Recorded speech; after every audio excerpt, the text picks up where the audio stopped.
नमस्कार मित्रों, स्वागत है आपका नई वीडियो में। आज की वीडियो में डिस्कस करेंगे लेवल्स प्लान में कनाडा ने जो नई पॉलिसीज़ इम्प्लीमेंट करने की जो गाइडलाइंस दी हैं और नई जो पॉलिसी स्टेटमेंट इन्होंने रिलीज़ की है उसके बारे में डिस्कस करेंगे। वीडियो में एंटर करने से पहले जिन्होंने चैनल को सब्सक्राइब नहीं किया है वो चैनल को सब्सक्राइब कर लें और बेल आइकन भी प्रेस कर दें, जिससे आपको आने वाली वीडियो की जानकारी भी मिल जाए। और साथ ही साथ वीडियो को लाइक एंड शेयर भी कर दें, जिससे कि दूसरे लोगों तक भी जानकारी पहुंचे और उनको भी लाभ हो और साथ ही साथ चैनल की ग्रोथ भी हो सके। तो आइए अब आगे बढ़ते हैं। तो आज का टॉपिक जो है हमारा वो है कि NPRs के बारे में कनाडा गवर्नमेंट का क्या प्लान है। NPR मतलब नॉन परमानेंट रेजिडेंट्स, उसमें टेम्परेरी फॉरेन वर्कर्स आ गए, असाइलम वाले आ गए, स्टूडेंट्स आ गए, स्टडी परमिट वाले।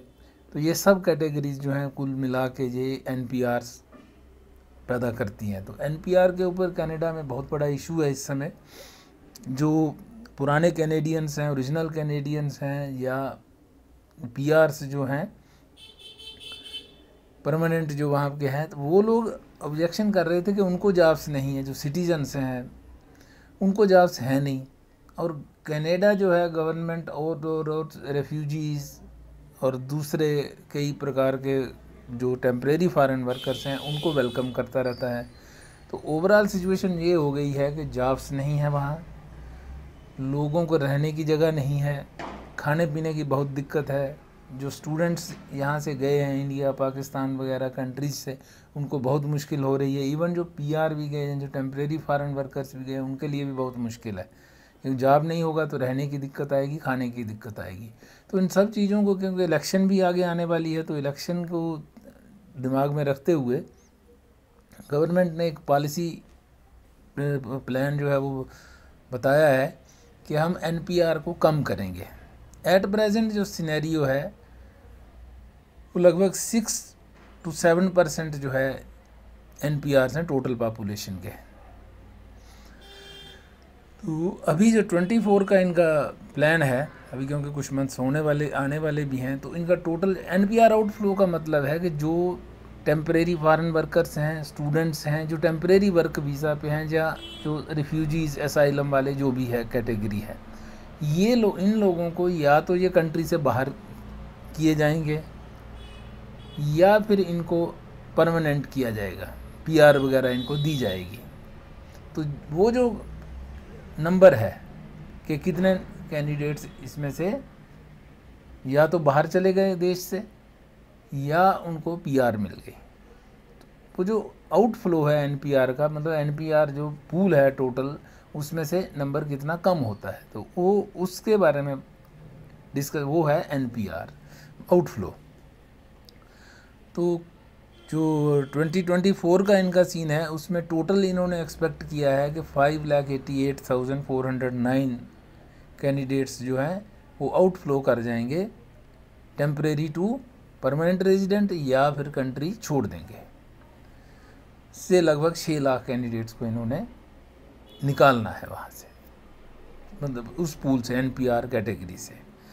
तो उसमें से जो net change in NPR numbers, net change का मतलब है कि अब इतने तो इन्होंने निकाल दिए, टोटल नंबर है इनका लगभग 2.29 लाख इस समय 2024 में 29 लाख कैंडिडेट्स हैं जो टेम्परेरी फॉरेन वर्कर्स या टेम्परेरी वीज़ाज़ पे वहाँ पे रह रहे हैं, जिनका कोई टेम्परेरी स्टेटस है, परमानेंट स्टेटस उनका वहाँ पे नहीं है। तो 29 लाख है, 2.9 मिलियन। उसमें से इनका नेट चेंज का मतलब है कि उसमें से 2.99 लाख कैंडिडेट्स जो हैं वो इसमें से बाहर निकलेंगे।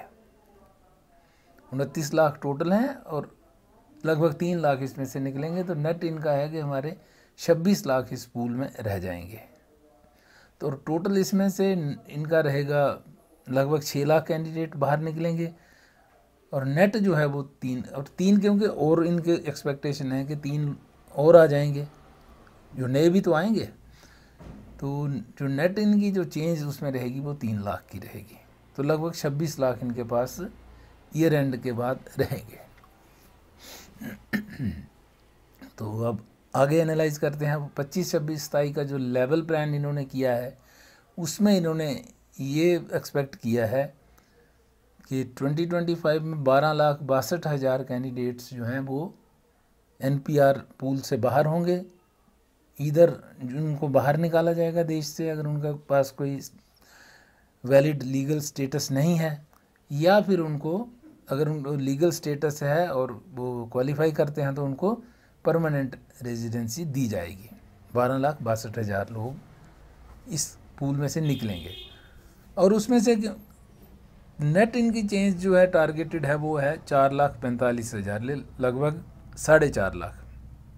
इसका मतलब ये है कि 12,62 टोटल निकलेंगे, नेट 4.5 होगी, और जो उसमें इसका मतलब है कि लगभग 7.5 लाख कैंडिडेट जो हैं उसमें और आ जाएंगे। 7.5 के 8 लाख कैंडिडेट ही उसमें और एडिशन हो जाएगी। अब वो 8 लाख कैसे होगी उसको भी एक बार नज़र मारते हैं। 8,16,000 इनफ्लोज आएंगे। वो कैसे आएंगे? 6,73,650 तो आ गए स्टूडेंट और टेम्परेरी फॉरेन वर्कर्स। हमने देखा पिछले दिनों जो वीडियो बनाई थी उसका लिंक ऊपर आपको मिल जाएगा। ये 6,73,000 आज आ गए। ओवरऑल जो स्ट्रेंथ है उसमें वर्कर्स आ गए, और ये IMP वाले 2,85,000, टेम्परेरी फॉरेन वर्कर्स 82,000 और स्टूडेंट्स जो हैं 3,05,900। टोटल जो स्ट्रेंथ इनकी रहेगी टेम्परेरी फॉरेन वर्कर्स की या टेम्परेरी रेजिडेंट्स की, जिनको NPR कहते हैं, वो हो गई 6,73,650। अब इसके साथ इन्होंने 1,43,250 ये असाइलम रिफ्यूजीज़ इस तरह की जो कैटेगरीज हैं उनको भी टोटल मिला के इनको टोटल जो है इनका 8,16,000 से 8,17,000 के करीब कैंडिडेट्स जो हैं वो इसमें ऐड ऑन होंगे, इनफ्लो हो जाएंगे। तो जब 8 लाख इसमें ऐड ऑन हो जाएंगे और 12,62,000 निकलेंगे तो नेट कितना रहेगा? वही 4,45,000, 4.5 के करीब। तो ये है इनकी कैलकुलेशन कि इतना हम कैंडिडेट्स को निकालेंगे, इतने हमारे पास बचेंगे। तो इसीलिए जो है ये अभी CBSE के द्वारा सारी जो छापेमारी वगैरह सब की जाएगी, आगे और स्ट्रिक्ट रूल्स होंगे, क्योंकि इनको वो स्ट्रेंथ को रिड्यूस करना है।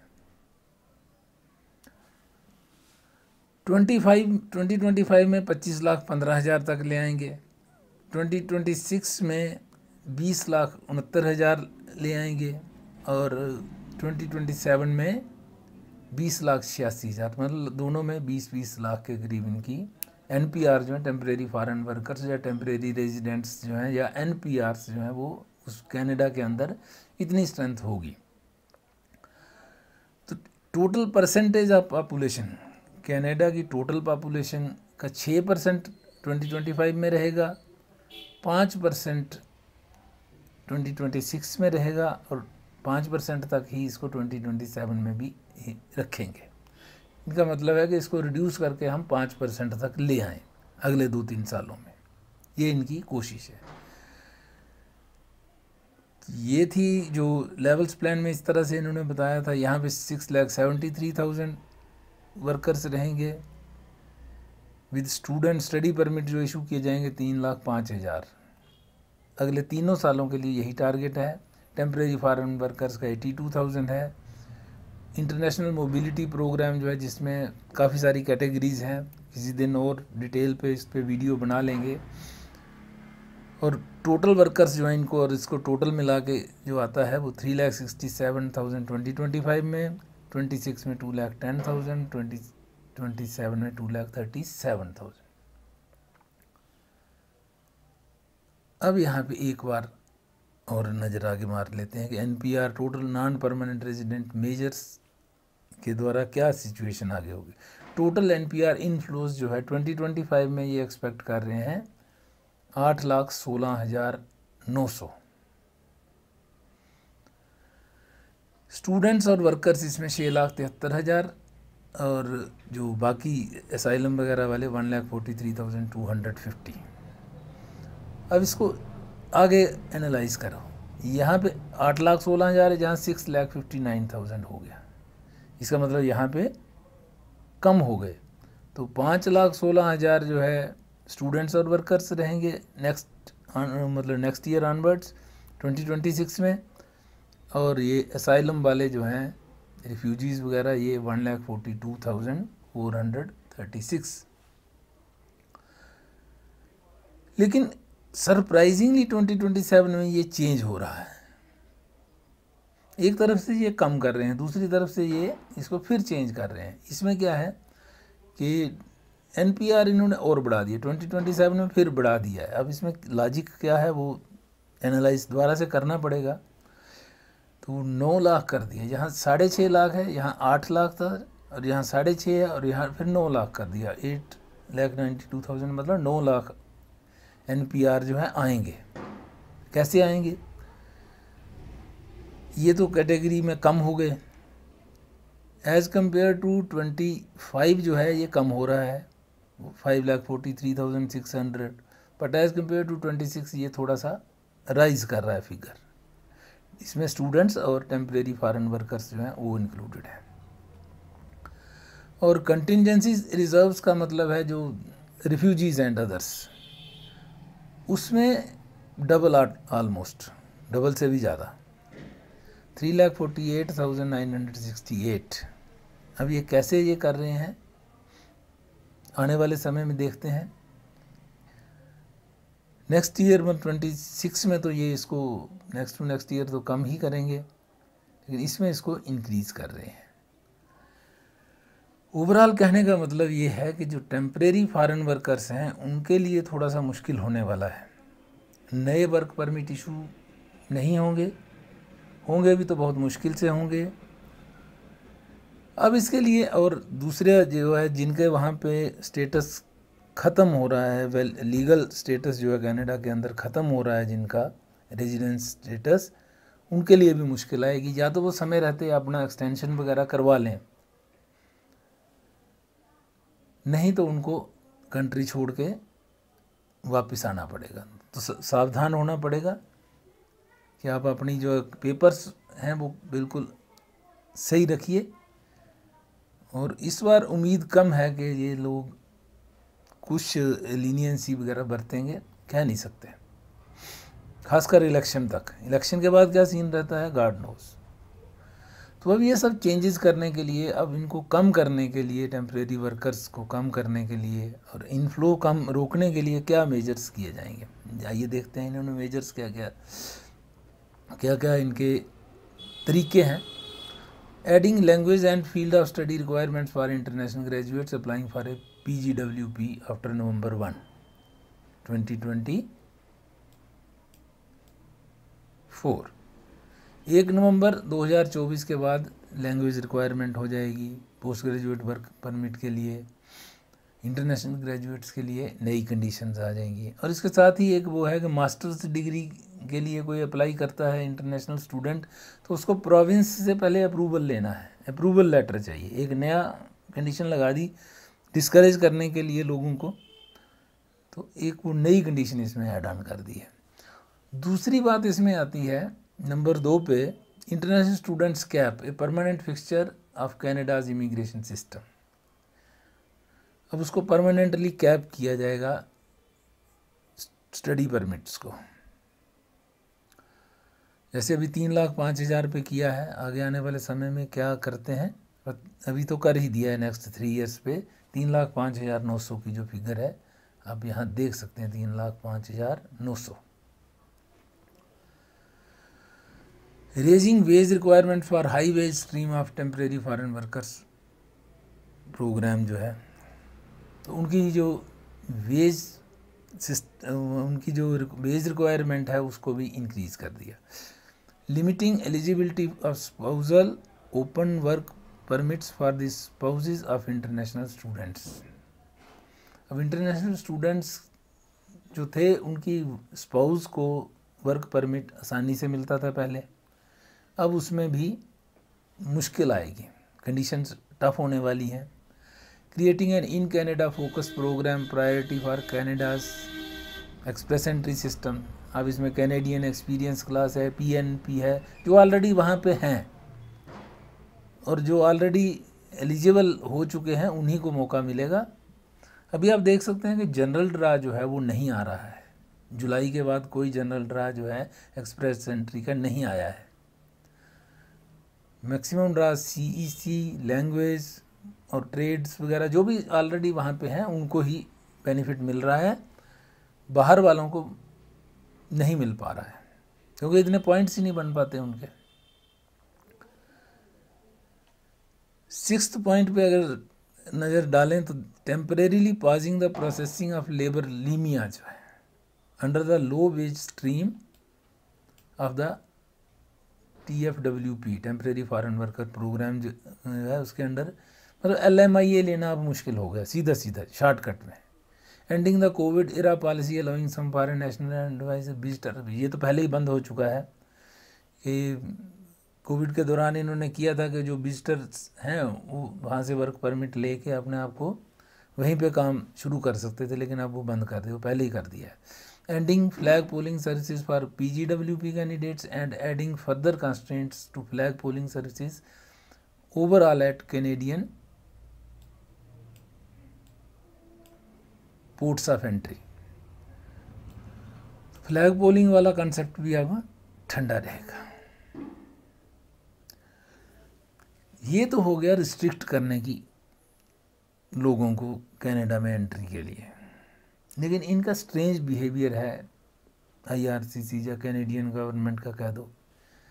एक तरफ से तो जो क्वालिफाइड लोग हैं उनको रिस्ट्रिक्ट करते हैं, लेकिन दूसरी तरफ लेबनान से लोगों के लिए अब एलिजिबिलिटी कर दी। जैसे पहले लास्ट ईयर अफ़गानिस्तान से बहुत लोग इन्होंने उठाए, सीरिया से लिए, अब लेबनान से ले रहे हैं कि लेबनान से कोई अगर कोई है वहाँ पे अपना जो भी हिट हुआ है उसको टर्म्स एंड कंडीशंस हैं, लंबी लिस्ट है उसमें, तो उनको जो है वो प्रायोरिटी दी जाएगी। वो अगर कनाडा पहुँच जाते हैं, permanent residents measures will offer support to permanent residents Canadian citizens and their immediate family members. इनके वो अलग से इन्होंने एक्सप्लेनेशंस भी दे रखी हैं, तो इनको भी अंटिल सितंबर 29, 2024 को ये नोटिफिकेशन आई है और जुलाई 31, 2025 तक ये इनको भी दिया जाएगा, प्रेफरेंस दी जाएगी। जो वहाँ इनके परमानेंट रेजिडेंट्स हैं, कैनेडियन सिटीजन्स अगर वहाँ पे फंसे हुए या उनके कोई फैमिली मेम्बर्स हैं या उनका कोई लिंक है लेबनान में, तो उनको लिया जाएगा। मे भी कुछ और कैटेगरीज भी कर सकते हैं, तो कुछ ये भी टेम्परेरी रेजिडेंट्स जो हैं ऐड ऑन होंगे। तो इस तरह से ये एक कैनेडियन जो इमिग्रेशन पॉलिसी है ये रिफ्लेक्ट कर रही है कि टेम्परेरी फॉरेन वर्कर्स के ऊपर या जिन लोगों का लीगल स्टेटस, रेजिडेंट स्टेटस जो है कनाडा के अंदर ख़त्म होने वाला है, एक्सपायर होने वाला है, उनके लिए आने वाले समय में दिक्कत होने वाली है। वो अपना लीगल स्टेटस, रेजिडेंशियल स्टेटस जो है वो अपडेट कर लें। उसको वैलिड लीगल स्टेटस अगर आपका होगा तभी आप कनाडा में स्टे कर पाओगे, अदरवाइज़ मुश्किल हो सकती है, क्योंकि वो चुन चुन के उठा के आदमियों को CBSA ने छापे मारना शुरू कर दिया है। कैनेडियन बॉर्डर सर्विसेज एजेंसी जो है, इमिग्रेशन का ही एक विंग है, वो उनको उठा रहे हैं, क्योंकि डाटा तो उनके पास सारा है। वो 1 मिनट में पता कर लेते हैं कहाँ ये आदमी काम कर रहा है, कहाँ से कहाँ मूव कर रहा है, वो सब सारा डाटा होता है। चाहे वो कैश पे भी कर रहा है तो भी पकड़ा जाएगा। बड़ा रेयर चांस है कि कहीं कोई बचेगा, तो धीरे धीरे करके वो सबको निकालेंगे। तो आज की वीडियो यहीं तक रखते हैं, मिलते हैं हमसे अगली वीडियो में। तब तक के लिए नमस्कार। अगली वीडियो में कुछ और जानकारी लेके आते हैं। तो जिन्होंने चैनल को सब्सक्राइब नहीं किया है वो चैनल को सब्सक्राइब कर लीजिए और बेल आइकन भी प्रेस कर दीजिए, जिससे आपको आने वाली वीडियो की जानकारी भी मिले। और साथ ही साथ वीडियो को लाइक एंड शेयर भी कर लीजिए, जिससे कि चैनल की भी ग्रोथ हो और बाकी लोगों तक भी जानकारी मिले और उनको भी लाभ पहुँचे। तो thanks for watching, have a nice time, see you again in the next video.